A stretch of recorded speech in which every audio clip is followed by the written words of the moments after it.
Φίλες και φίλοι, καλησπέρα σας. Καλώς ήρθατε σε μια ακόμα εκπομπή ιστορίας και πολιτισμού.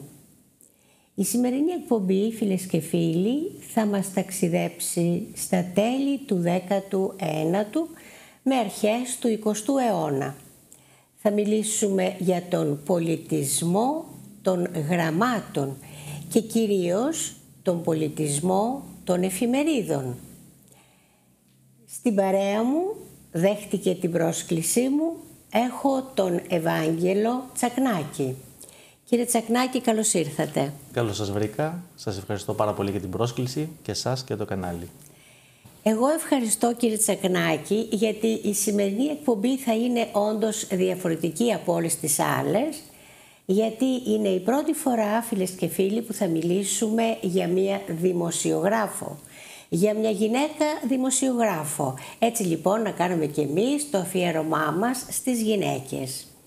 Μια δημοσιογράφο η οποία έζησε και έγραψε και έγινε γνωστή με την πένα της σε μια εποχή που οι γυναίκες ήταν μάλλον παραμελημένες, ήταν κλεισμένες στο σπίτι, στις δουλειές του σπιτιού και στην ανατροφή των παιδιών τους, εάν δεν ασκούσαν και τις αγροτικές εργασίες, εάν έμεναν στην αγροτική μας περιοχή.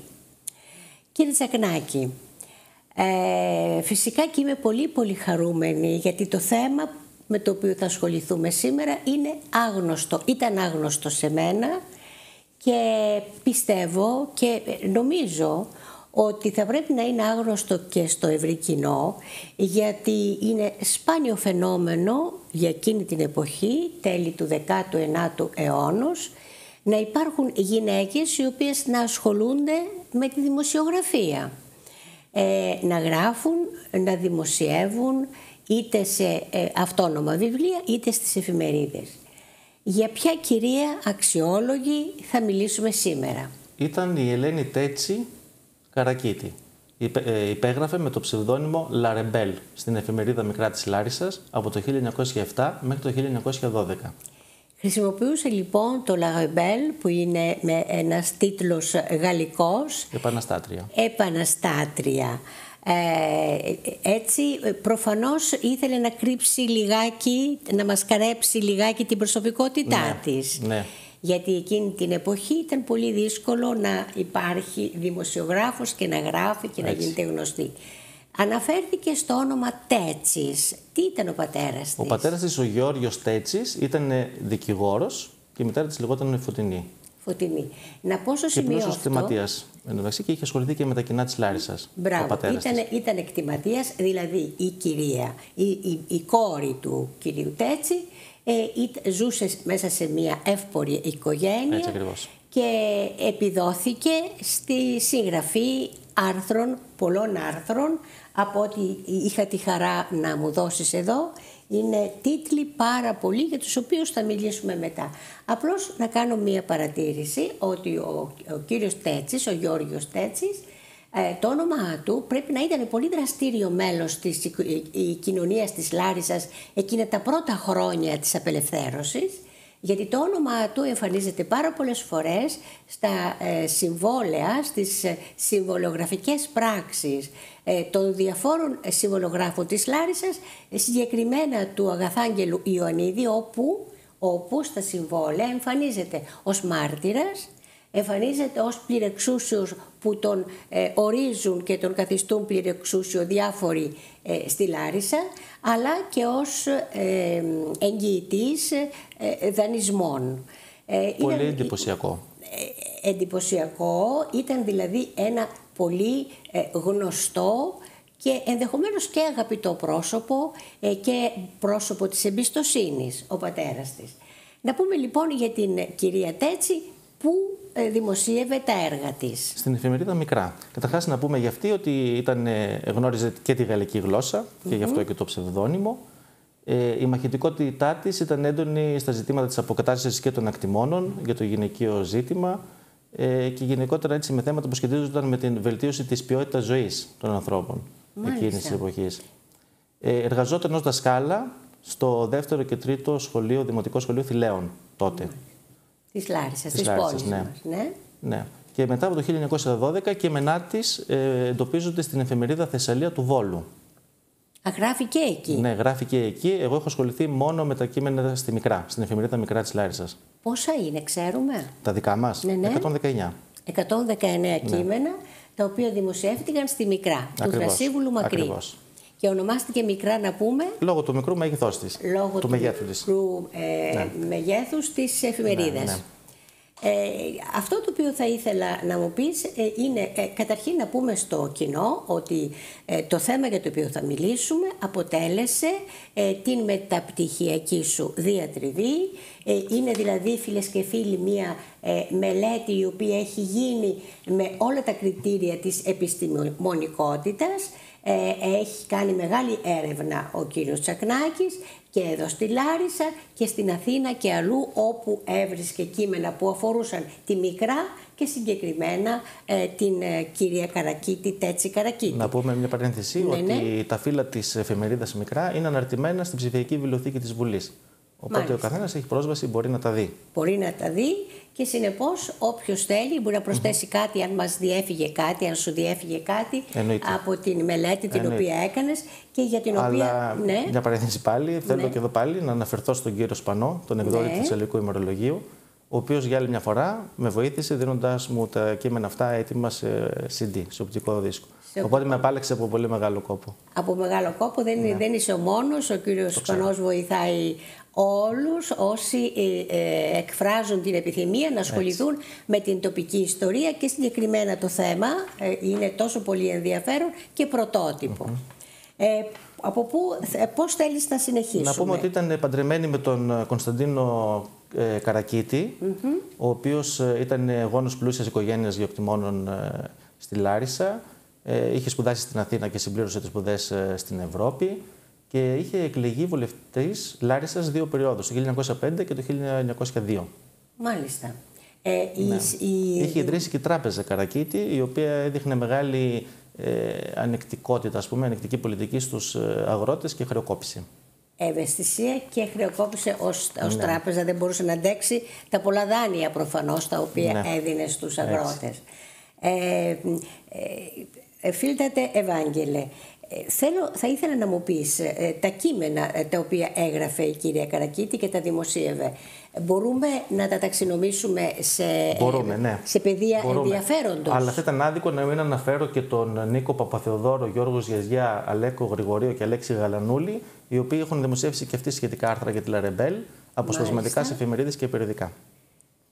Έτσι λοιπόν κλείσαμε τον κύκλο των ευχαριστειών και αυτό είναι πάρα πολύ σημαντικό και σε συγχαίρω γιατί σπάνια μπαίνουμε στη διαδικασία να ευχαριστήσουμε ανθρώπους οι οποίοι μας βοήθησαν και αυτό είναι προς τιμή μας. Έχουν δημοσιεύσει σχετικά, οπότε δεν είναι δίκαιο, δεν είναι τίμιο. Και ό,τι δημοσιεύεται και το χρησιμοποιούμε αποτελεί το κομμάτι της βιβλιογραφίας που χωρίς αυτό δεν έχουμε μια σωστή ιστορική μελέτη. Να σας πω επίσης ότι ο Δήμος Λαρισαίων με την απόφαση 26-2009, το πρακτικό μάλλον ήταν αυτό, απόφαση 7-25 δεν έχει σημασία, έχει ονομάσει μια οδό Ελένη Τέτση στην περιοχή της Τούμπας. Και αναφέρει συγκεκριμένα στην εισήγησή του Δήμος, αναφέρει ότι η Ελένη Τέτση γεννήθηκε στη Λάρισα, αποφοίτησε από το Αρσάκιο Λάρισσας και ως διδασκάλισσα μαζί με την Κική Πιπινοπούλου κατά το 1ο τέταρτο του περασμένου αιώνα ίδρυσε σχολή αναλφαβητισμού. Εγώ δεν το βρήκα αυτό, αλλά ίσως να διέφυγε σε μένα. Όπου τη νύχτα δίδασκε άνευ αμοιβή σε φτωχούς μαθητές. Με δημοσιεύσεις στον τύπο της εποχής, έδωσε μάχες, έκανε διαλέξεις για την βελτίωση των λευκών σκλάβων, δηλαδή των ακτιμώνων καλλιεργητών. Και έκανε διαλέξεις για την ισότητα ανδρών και γυναικών.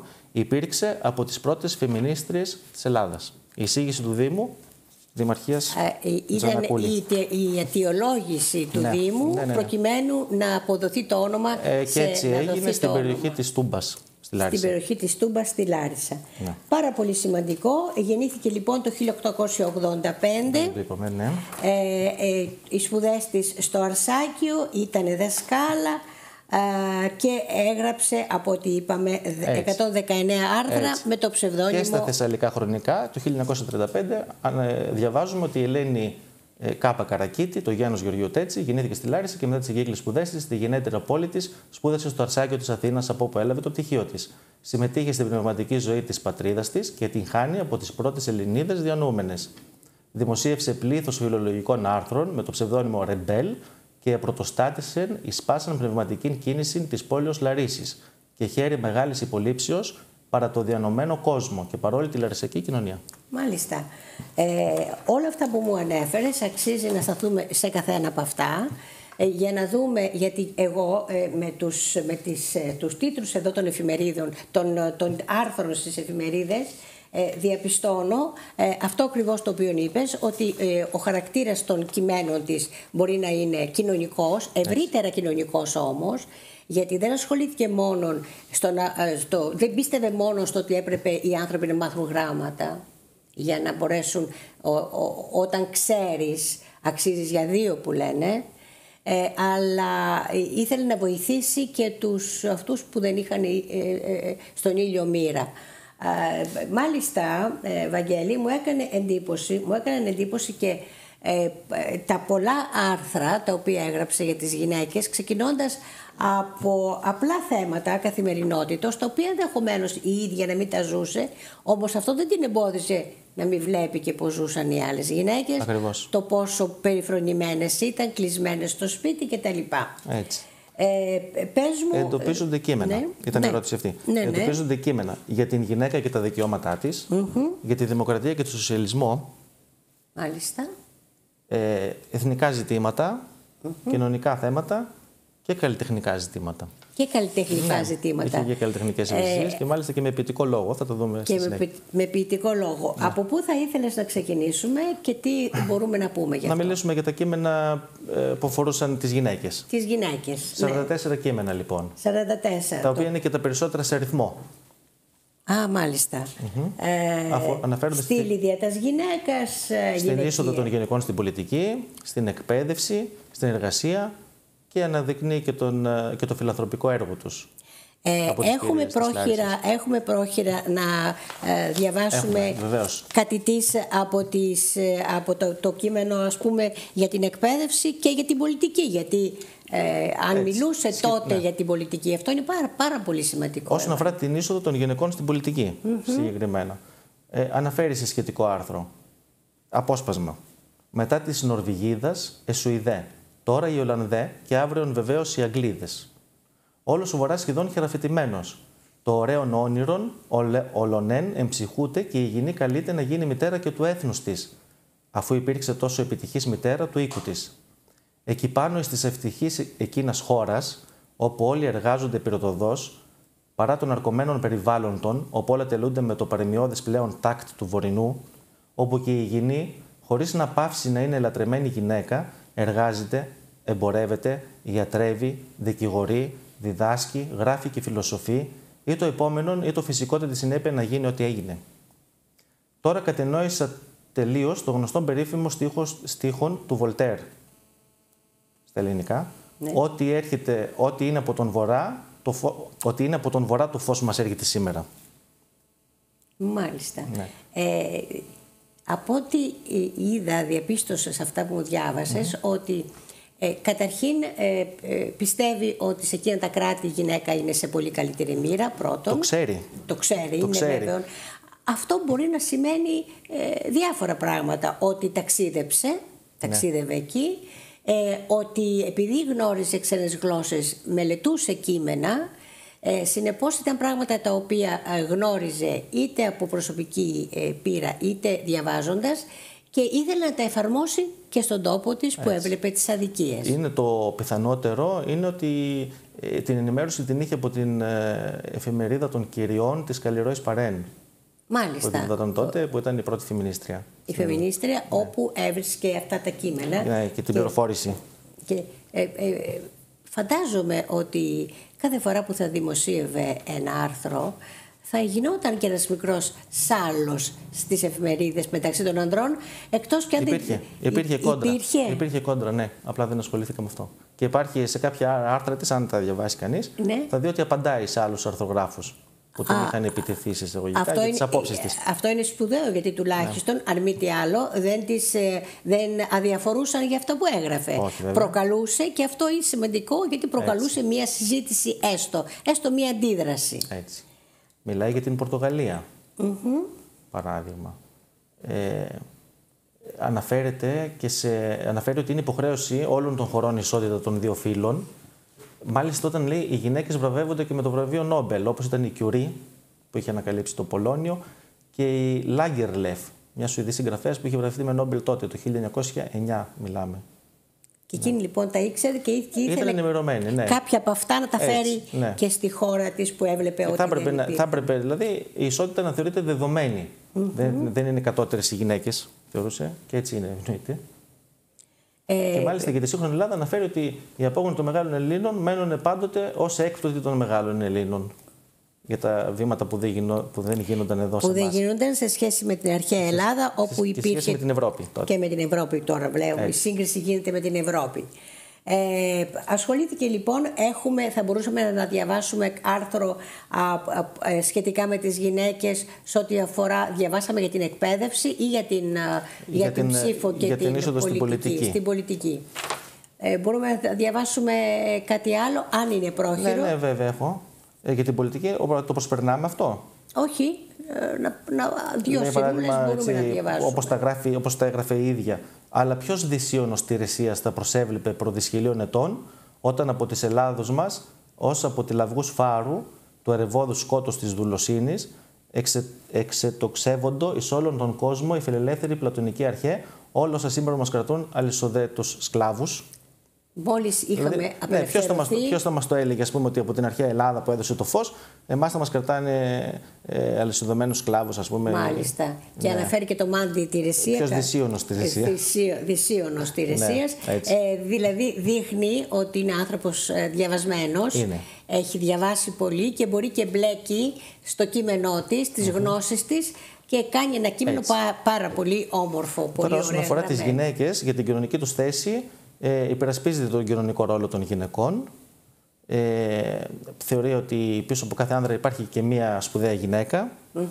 Από τότε το θεωρούσαν με αυτό. Τότε, έτσι. Ναι. Και μάλιστα κατά την ίδια λέει, παρόλο που ο Ιησούς έδωσε μεγάλη αξία στη γυναίκα και αναφέρεται ως φεμινιστής ο Ιησούς και επαναστάτης, η κοινωνική θέση της γυναίκας είναι υποβαθμισμένη.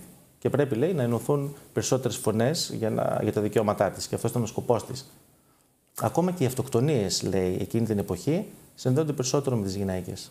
Ναι, μου κάνει εντύπωση που υπάρχει και δικαστική κρίση. Ειδικό θέμα για τις αυτοκτονίες, τις οποίες θεωρεί το μεγάλο δυστύχημα σε μια κοινωνία, και αναφέρεται εκεί και στη δικαιοσύνη, είπες. Ναι, ακόμα και η δικαστική κρίση ήταν πιο αυστηρή για τις γυναίκες κατά την Ρεμπέλ. Μα ναι, σωστό. Είπαμε, η κοινωνία δεν συγχωρούσε το λάθος στις γυναίκες, ενώ απέναντίας επικροτούσε το ίδιο λάθος στους άντρες. Ακριβώς. Για την εκπαίδευση των γυναικών. Παραθέτει σε ένα άρθρο τα ευχάριστα στατιστικά στοιχεία για την αύξηση των μαθητριών στη Λάρισα.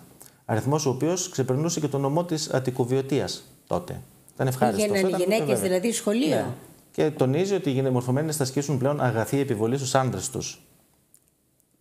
Πιστεύει λοιπόν στην καλοπροαίρετη πάντα εξουσία. Όταν την πάρουν οι γυναίκες δεν θα έχει βία, αλλά θα είναι καλοπροαίρετη και απαλή. Και μάλιστα αναφέρει στο άρθρο τα λόγια της σε ένα σημείο: γενική αύξηση εν πρώτης των μαθητών και των σχολείων επομένως κατά τα 2 τελευταία έτη. Πλην αυτής όμως των γυναικείων μάτι με ιδιαίτερα ανευχαρίστηση να κουμπά εις των αριθμών 11.399. Ήταν η αύξηση πανελληνίως τότε, ο οποίος παρουσιάζει κατά πόσον αυξήθησαν οι μαθήτρια της Ελλάδος.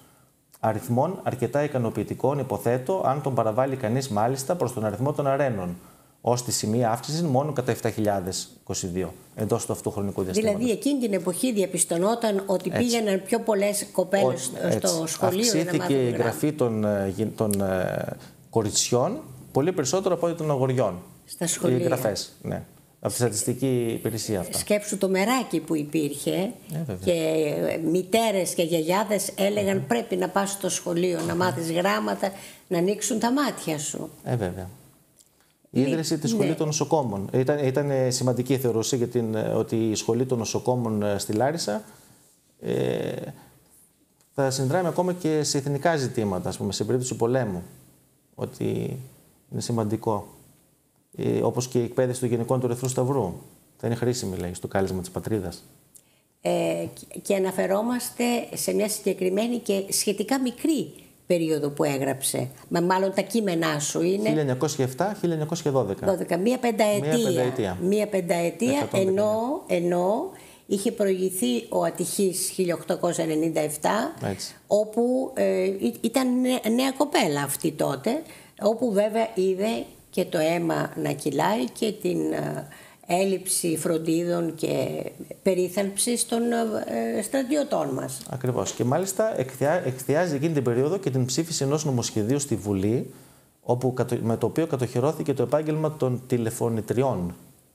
Ναι. Από τότε. Ναι, ως γενικό επάγγελμα. Το οποίο, λέει, αποτελεί σημαντικό βήμα για την ισότητα. Αρχές, δηλαδή δεύτερη δεκαετία του συγκεκριμένα το 1908. 1908, του 20ου αιώνα. Ναι. Τόσο νωρίς, Αυτό είναι τα αρκετά που μου έκαναν εντύπωση, γιατί δίνει και στοιχεία ιστορικά. Αυτό είναι ιστορικό πλέον. Μελετώντας αυτές τις πηγές, ανοίγεται ένας κόσμος άγνωστος μπροστά μας. Δηλαδή ζωντανεύει το παρελθόν.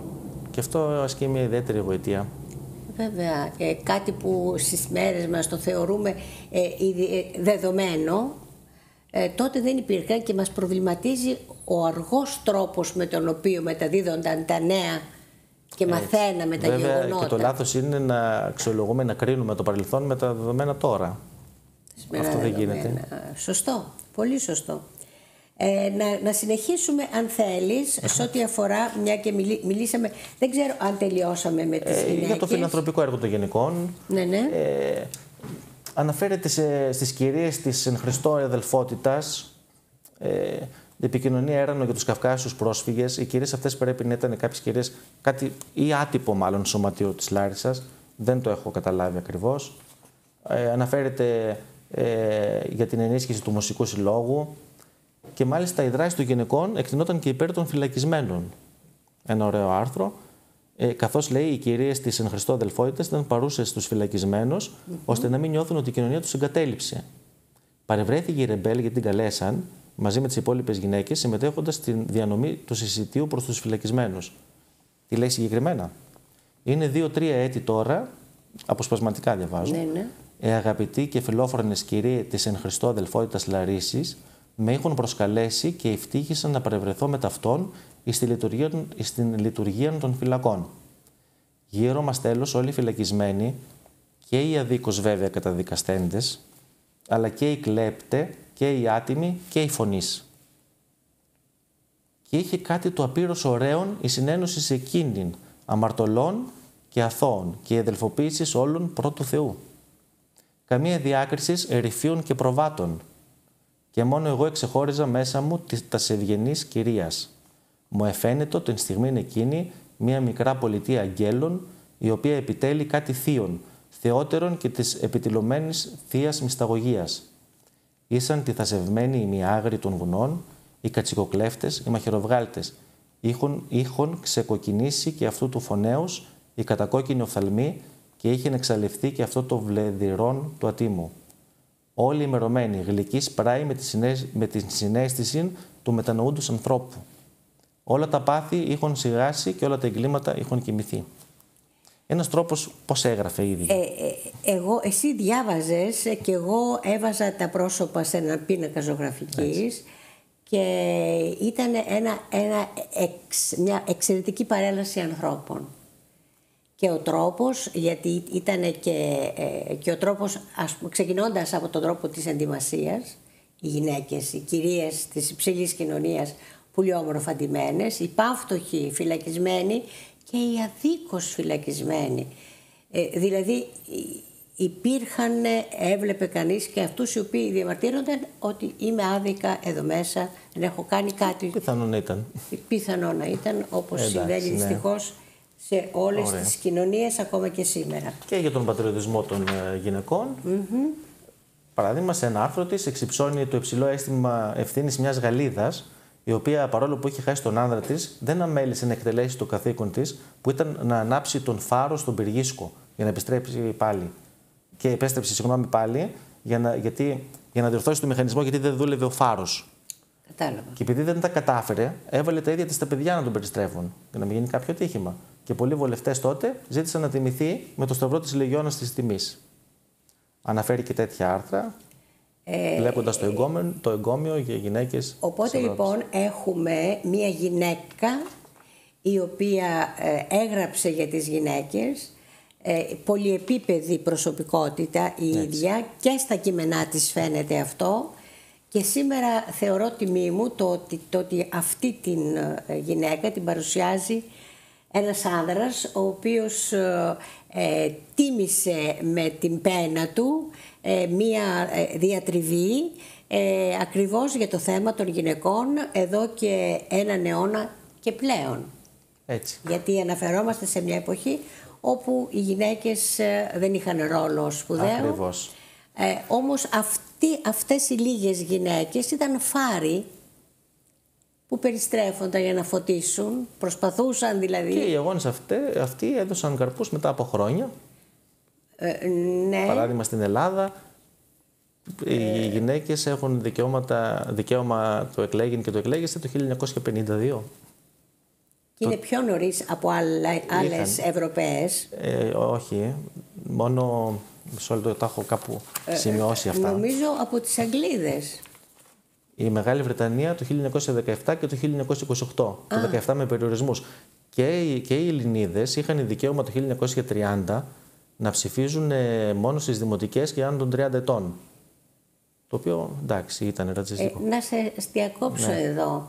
Τι πιστεύεις για τις γυναίκες που εκλέγονται και τι πιστεύεις, αν μπορείς να μου πεις, για τις γυναίκες που αποφασίζουν να ρίξουν την ψήφο τους κάπου? Από τι αισθήματα διέπονται? Για σήμερα μιλάμε. Μιλάμε για σήμερα, ναι. Οπότε οι αισθήματα το ίδιο. Δεν είμαστε όλοι άνθρωποι. Τι άλλο θα μπορούσε να γίνει? Το γεγονός ότι είμαστε πολύ λιγότερες στη Βουλή. Γι' αυτό υπάρχει και η ποσόστοση. Και η ποσόστοση. Η ποσόστοση είναι ένα μικρό χατηράκι. Κοιτάξτε, αυτό με την ισότητα, ότι έχουν γίνει βήματα, σίγουρα έχουν γίνει. Αλλά αν σήμερα ζούσε Ρεμπέλ, για παράδειγμα, δεν ξέρω πόσο θα ήταν ικανοποιημένη, όταν και τα ποσοστά βίας είναι τόσο μεγάλα. Ναι. Γυναικοκτονίες, βιασμοί. Είναι άλλη συζήτηση. Ναι. Είναι ένα πολύ μεγάλο θέμα, όμως είναι συγκινητικό, είπαμε, να το κουβεντιάζουμε. Τώρα, αν η Ρεμπέλ πίστευε στην απόλυτη ισότητα των ανδρών και των γυναικών, όχι. Όχι με την έννοια, όχι ότι δεν υπήρχε βιολογική διαφοροποίηση, γιατί υπήρχαν κάποιες σουφραζέτες, όπως λέει η ίδια, οι οποίες θεωρούσαν ότι δεν υπάρχει βιολογική διαφοροποίηση. Μα δεν γίνεται αυτό, αφού θεωρεί και λέει, αφού είναι πιο δυνατός ο άνδρας από τη γυναίκα. Εννοείται ισότητα, αλλά όχι και ότι είμαστε οι ίδιοι βιολογικά. Όχι, δηλαδή, ναι. Ήταν ακραίος φεμινισμός. Όχι στη βία, αλλά όχι και στην ισοπαίδωση. Δηλαδή λέει παράδειγμα ότι είναι η γυναίκα, παράδειγμα, είναι ωραίο να υπερασπίζεται την πατρίδα, την τιμή και την οικογένεια, και είναι ωραίο αφετέρου η χειραφετημένη γυναίκα, σε περίπτωση κάποιου φυσικού κινδύνου, να ζητά την ανδρική προστασία. Εννοείται. Να μου επιτρέψεις, λες την τιμή και την πατρίδα. Ναι, να υπερασπίζεται την πατρίδα. Ναι. Έχουμε σε άρθρα κείμενα που να αφορούν, λέει ότι πρέπει να πάνε. Θα σας πω γιατί. Σε ένα άρθρο με τίτλο «Αμαζόνες» και ένα απόσπασμα, διότι ουδέποτε σκέφτηκα να θέσω ένα αμφιβόλο, πράγμα πασιφανές άλλωστε, την σωματική ανδρική υπεροχή, και διότι αν είναι ωραίο η γυναίκα να υπερασπίζεται εν εσχάτη ανάγκη πατρίδα, τιμή οικογένεια, τέκνα με δύναμη, την οποία μόνο η αγάπη και η υπερηφάνεια της εμπνέει και να αποθνίσκει υπέρ αυτών, είναι επίσης ωραίων και φυσικών, ενθυμίζει όλη την ποίηση της δημιουργίας η γυναίκα και η μάλλον χειραφετημένη, εις πας άλλην περίπτωση φυσικού κινδύνου να καταφεύγει ανήσυχος υπό την ανεδρική αιγίδα. Μάλιστα. Με αφορμή το άρθρο αυτό για τις Αμαζόνες που ήταν πολεμίστρες. Ναι, ωστόσο πιστεύει ότι όταν βρίσκει δυσκολία πρέπει να καταφεύγει στην ανδρική προστασία λόγω σωματικής επιλογής απλά, όχι για κάποιο άλλο λόγο. Και αναφέρθηκε στις γυναίκες νοσοκόμες και βλέπω ότι υπάρχει ένα άλλο άρθρο που λέει καθηγήτρια στο Πανεπιστήμιο. Ναι, για την Κατσιγρά. Αναφέρεται σε κάποια Σιλαρισαία, ναι, Ναι. Η επιλογή της κυρίας Κατσιγρά Μελά. Κατσιγρά Μελά, ως υποψήφια καθηγήτρια για την έδρα της μυευτικής στο Πανεπιστήμιο. Απλά στην επιχειρηματολογία της εντάσσει και αυτή τη γυναίκα που ήταν σπουδαία και μιλάει για την ισότητα, εννοείται βεβαίως. Γιατί όχι, και πολύ καλά κάνει, να είναι και αυτή. Τώρα, εάν εμείς οι γυναίκες θα επιλέγαμε να έχουμε γυναίκα γυναικολόγο, αυτό είναι ένα άλλο θέμα και ίσως το κάνουμε κάποια άλλη στιγμή. Ίσως εσύ προχωρήσεις τη μελέτη σου, δεν ξέρω. Για να δούμε ότι όλα αυτά τα οποία εμπνεότανε, πίστευε, προωθούσε, επιθυμούσε, λαχταρούσε η Ρεμπέλ και όλες οι άλλες, οι μετέπειτα δημοσιογράφοι, εάν γινόντουσαν αποδεκτά όλα αυτά από τις γυναίκες, εάν οι γυναίκες ήταν έτοιμες να τα δεχθούν, να τα υπερψηφίσουν, να αγωνιστούν για αυτά. Αυτό είναι μια άλλη μελέτη και ίσως κάποια στιγμή, δεν ξέρω αν... Σίγουρα είναι μια άλλη μελέτη, αλλά κλείνοντας έτσι για την ισότητα, ναι. Να αναφερθώ σε ένα άρθρο της με τίτλο «Δεν αρκεί» του 1907, ένα μικρό απόσπασμα και λέει «Μη ζητήσετε την αλήθεια των λεγόμενων μου εις τας ολίγας βασιλισσας των Σαλονιών. Μεταβείτε, δια να βεβαιωθείτε έξω από την πόλη μας, μία Τετάρτην, και ειδέτε τους χωρικούς ερχομένους εις την εβδομαδιαίαν αγοράν.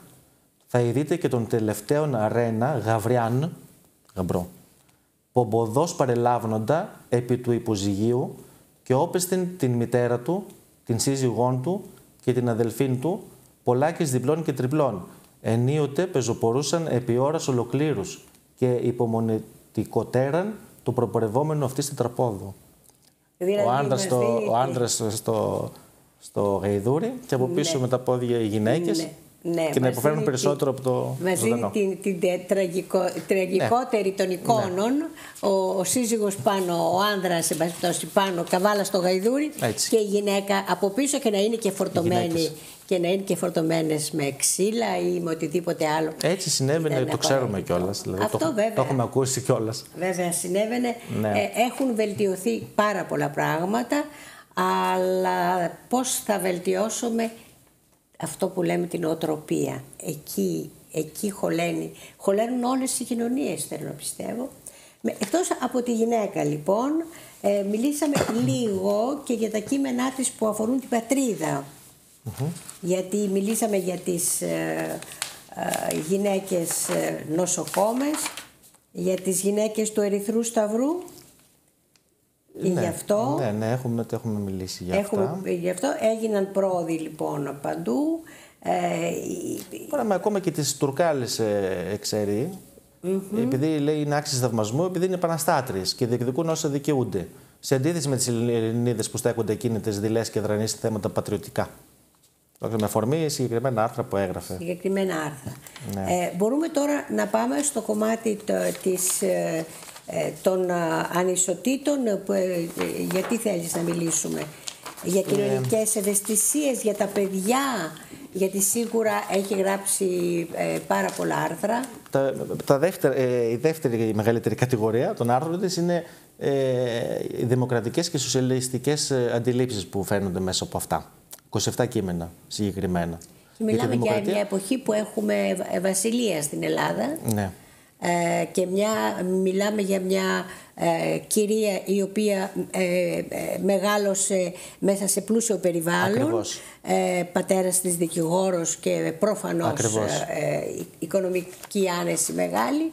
Αυτή λοιπόν η γυναίκα τι λέει? Είναι κάτι παρόμοιο όπως εγώ ως άνδρας παρουσιάζω μια γυναίκα φεμινίστρια, αυτή μια ως πλούσια ας πούμε να στηρίζει τα δικαιώματα των αδύναμων. Μάλιστα. Ας το πούμε και έτσι, χιουμοριστικά. Ναι, βεβαίως. Δεν θα έλεγα χιουμοριστικά, είναι ότι απαραίτητο, ένας σχολιασμός που ταιριάζει απόλυτα σε αυτά που γράφει η Πράγμα κυρία. στην Ευρώπη η συνδικαλιστική δράση νομιμοποιήθηκε το τελευταίο τέταρτο του 19ου αιώνα. Αυτοί ήταν ενημερωμένοι γι' αυτό, έτσι κι αλλιώς.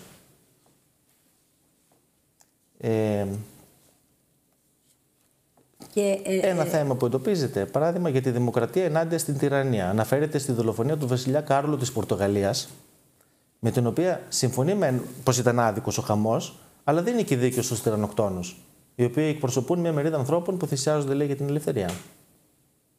Μάλιστα. Δηλαδή αναφέρεται στη δημοκρατία ενάντια στην τυραννία. Έτσι.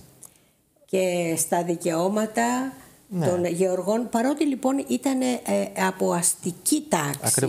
Ακριβώς. Βλέπει ότι λίγο πιο έξω να βγεις από την Λάρισα, διαπιστώνει ότι τα πράγματα είναι δύσκολα, έως δυσάρεστα, έως εγκληματικά. Θα μιλήσουμε δύσκολα. γι' αυτό, γιατί ήταν και παρούσα στα γεγονότα του Κελελέρ, στην εξέγερση.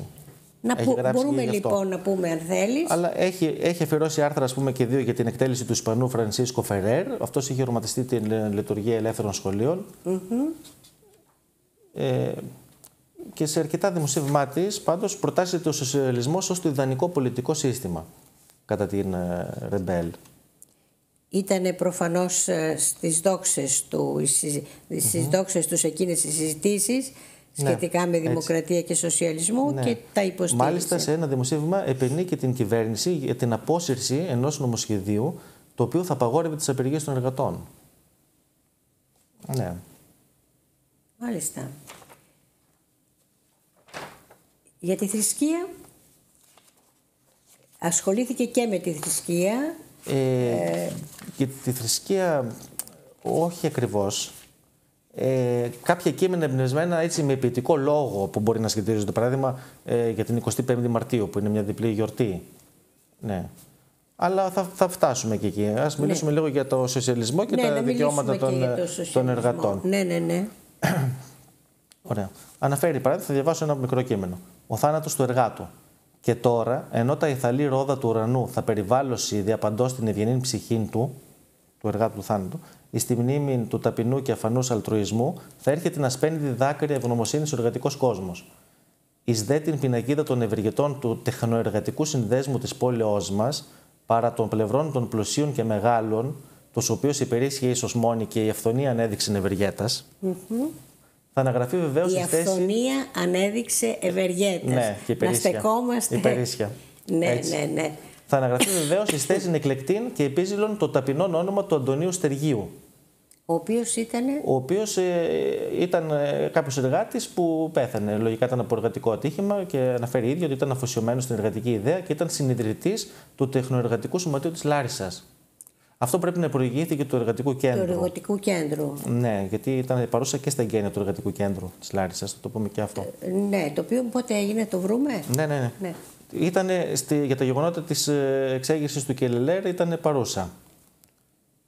Σημειώνει παράδειγμα ότι τα ίδια αγαθά του πολιτισμού απολάμβαναν πλέον άστιγοι και εύποροι δούλοι και ελεύθεροι όταν κάποια στιγμή οι εργάτες σταμάτησαν το τρένο και απέτησαν να μεταφερθούν, ας πούμε, χωρίς εισιτήριο και το κατάφεραν.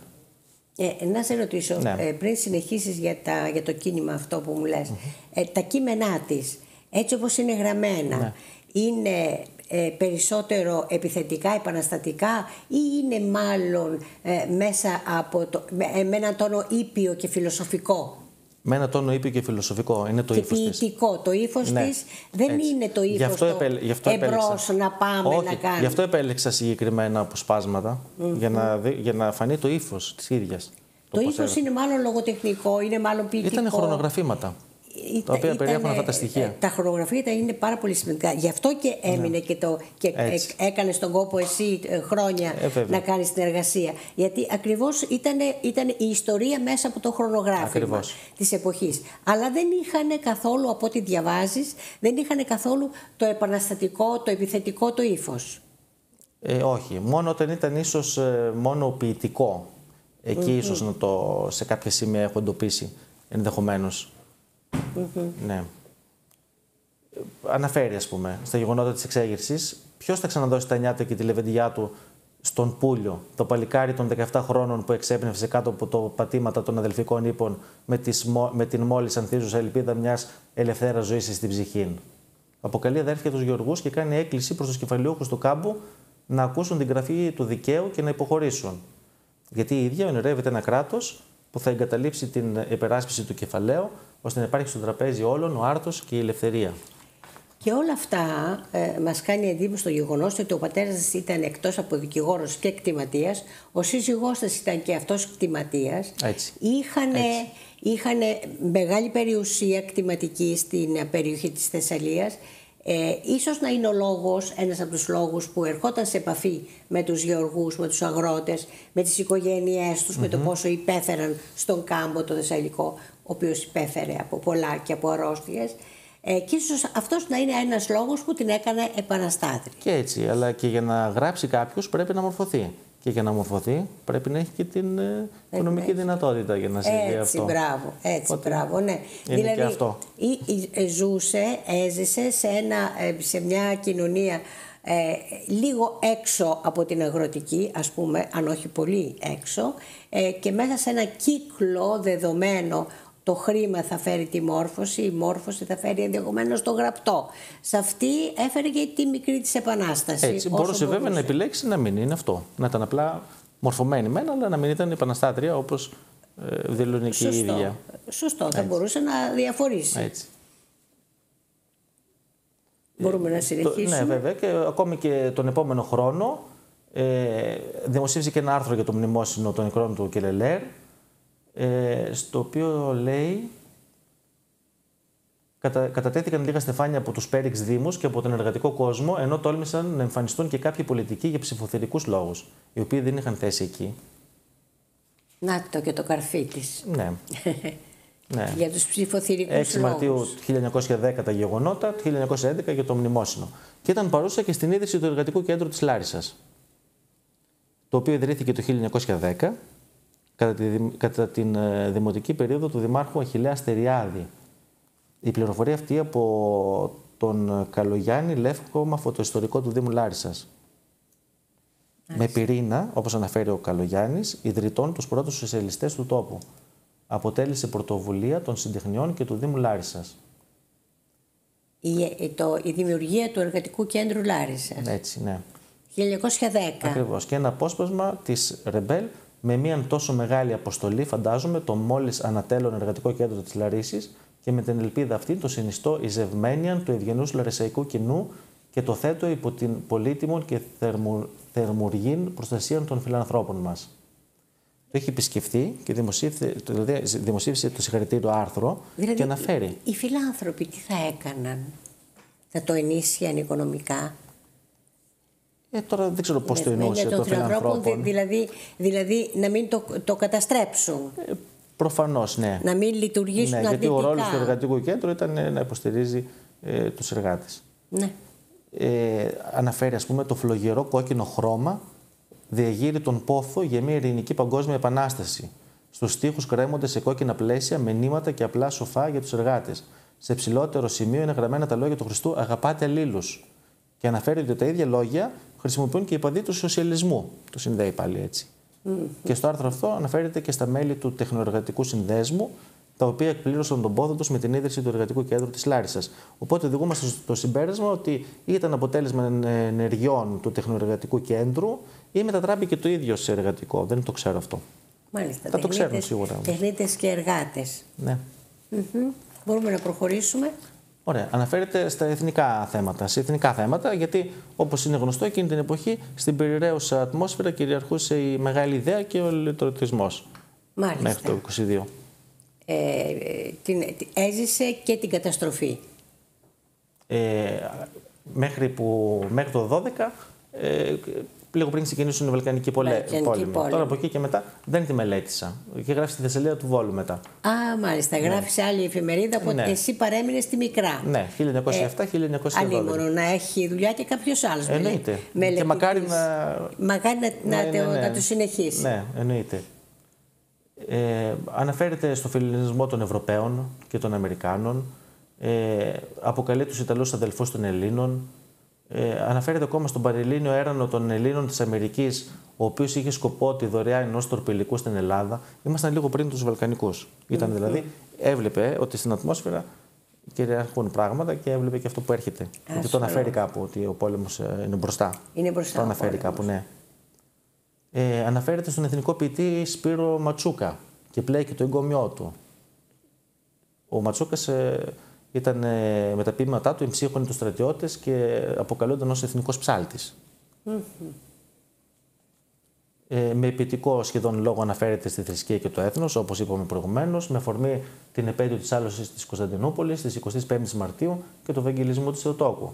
Παράδειγμα, όλοι εκλάψαμεν παιδάκια εις την υπαρκτήν σκηνήν της μεταλήψεώς του και όλοι ενθυμούμεθα την μαρτυρικώς ωραίαν παρηγορίαν του προς την Παναγίαν και τους λοιπούς Αγίους, την οποία μας διέσωσε με τα φιλή της ποίησιν η δημόδης Μούσα, σώπασε η κυρα Δέσποινα και εσείς κόνες μη κλαίτε, πάλι με χρόνους με καιρούς, πάλι δικά μας θα είναι. Μάλιστα. Διαβασμένη καθόλου. Ναι, ναι. Πραγματικά. Και ένα ακόμη. Θεωρεί επιβεβλημένη την ίδρυση ενός σκοπευτηρίου στη Λάρισα. Σκοπευτηρίου. Ναι. Καθώς είναι απαραίτητο στην παραμεθόρια περιοχή, λέει, παραμεθόρια ήταν τότε, να γνωρίζουν όλοι σκοποβολή για να είναι έτοιμοι να χύσουν το αίμα τους αν χρειαστεί για την πατρίδα. Δηλαδή τον σκοπό και το στόχο τον έχει συγκεκριμένο μπροστά της, είναι η απελευθέρωση της Μακεδονίας. Να ιδρυθεί σκοπευτήριο, να μάθουν όλοι να σκοπεύουν, ναι. Σε περίπτωση που γίνει ο πόλεμος, να είναι έτοιμο πόλεμο. Να είμαστε έτοιμο πόλεμο. Ακριβώς. Να ξέρουμε πού θα στοχεύουμε. Το άρθρο του 1911 και γνωρίζουμε ότι τα εγγένεια του σκοπευτηρίου πραγματοποιήθηκαν με πρωτοβουλία του Δήμου πάλι επιθετείας Αχιλλέα Στηριάδη, δυτικά του Άλσου Αλκαζάρ. Πάλι από το βιβλίο του Καλογιάννη. Αυτό δεν το ήξερα. Όχι, από το βιβλίο του Καλογιάννη, Λεύκομα φωτοϊστορικό. Μάλιστα. Του κυρίου Καλογιάννη, τη χρυσή βίβλο της πόλης της Λάρισσας. Έχω σημαντικό, με κενά, ίσως και με κάποια λάθη, αλλά και την εποχή που το έγραψε είναι πάρα πολύ σημαντικό. Έχουμε πάρα πολλές πληροφορίες μέσα. Εγώ το είχα δανειστεί από τη Δημοτική Βιβλιοθήκη της Λάρισσας αυτό το βιβλίο για την διπλωματική που το χρειαζόμουν. Τώρα, διαφαίνονται κοινωνικές ευαισθησίες.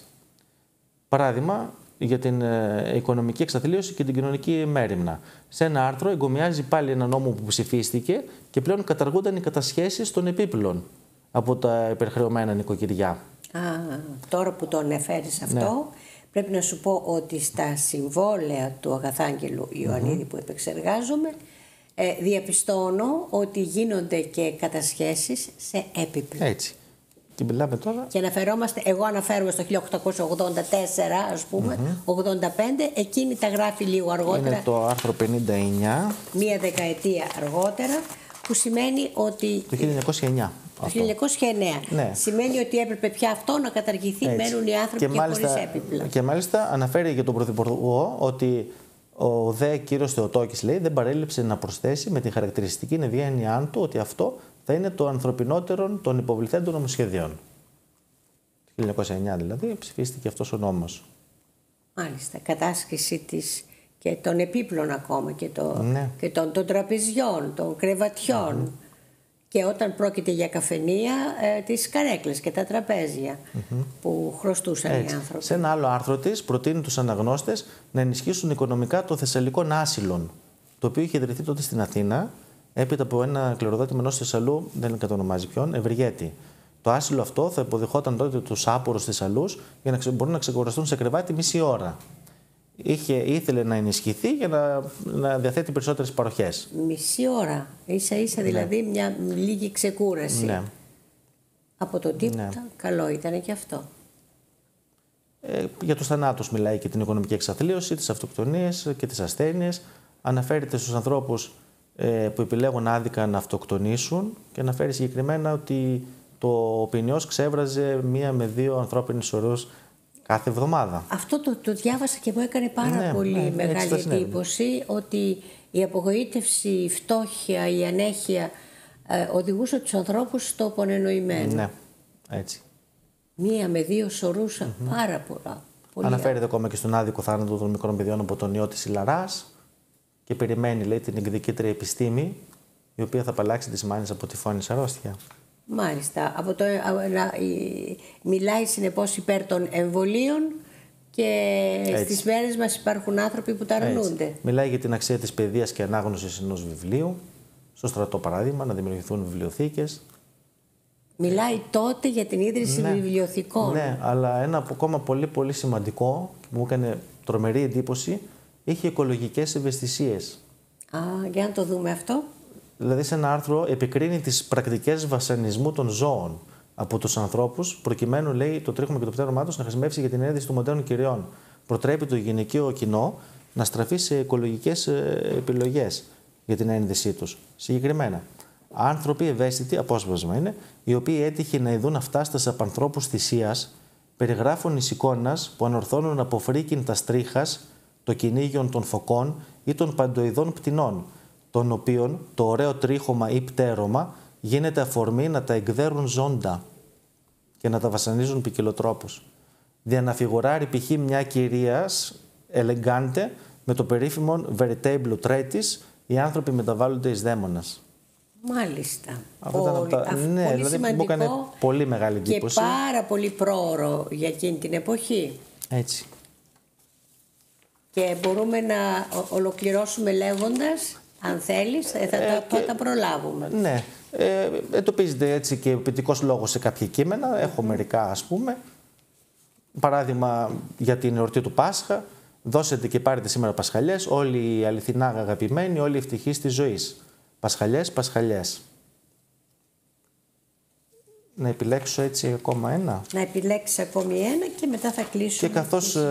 Και καθώς ξεφυλίζει ένα ημερολόγιο, γράφει «Ή το πολύ και ή το η σκιά ενός ονείρου, ό,τι γλυκιά σουρπρίζ που μας επερίμενε, τι φεδρό και ολόχαρο έπειτα από τόσα χρόνια συναπάντημα, με πόση θέρμη, πόσο ζηλότυπα εκκλείσαμε άλλοτε εκεί μέσα, μακριά από τα ανίερα του κόσμου μάτια, όλα τα μέριμνα, τα εύθυμα, τα γελαστά, τα ωραία, το πρώτο της ζωής μας γλυκοχάραμα.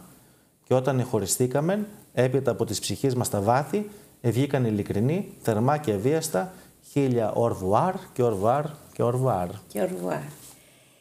Συμπερασματικά. Συμπερασματικά να πούμε, θα τα συνεχίσεις εσύ. Θα ήθελα να σας πω, φίλες και φίλοι, ότι αυτά που ακούσατε όλα σήμερα αφορούσαν την δημοσιογράφο που μας αποτέλεσε έκπληξη και για μένα. Στα τέλη του 19ου αιώνα, την Ελένη Τέτση Καρακίτη, η οποία αρθρογραφούσε στην εφημερίδα Μικρά του Θρασίβουλου Μακρύ και αρθρογραφούσε με ψευδόνυμο La Rebelle. Μπορούμε να πούμε, να ολοκληρώσουμε λέγοντας ποιες θέσεις εξέφρασε και πόσα κείμενα μας άφησε, αν το υπενθυμίσουμε. Μας άφησε 119 κείμενα, τουλάχιστον αυτά καταμέτρησα εγώ. Θεωρώ ότι δεν μου έχει ξεφύγει κάποιο. Είναι όμως πιθανό. Σίγουρα ξεχώριζε η ίδια στην κοινωνία την οποία ζούσε. Είχε προοδευτικές ιδέες για την εποχή της, ισότητα φύλων, δημοκρατία, σοσιαλισμός, κοινωνικά θέματα που είπαμε. Είναι βέβαιο ότι είχε πρόσβαση στην πληροφορία για ευρωπαϊκές και διεθνές εξελίξεις. Και αυτό που είπατε κι εσείς, ότι παρόλο που ανήκει σε επιφανή τάξη, αγωνιζόταν για την αντιμετώπιση των κοινωνικών ανισοτήτων.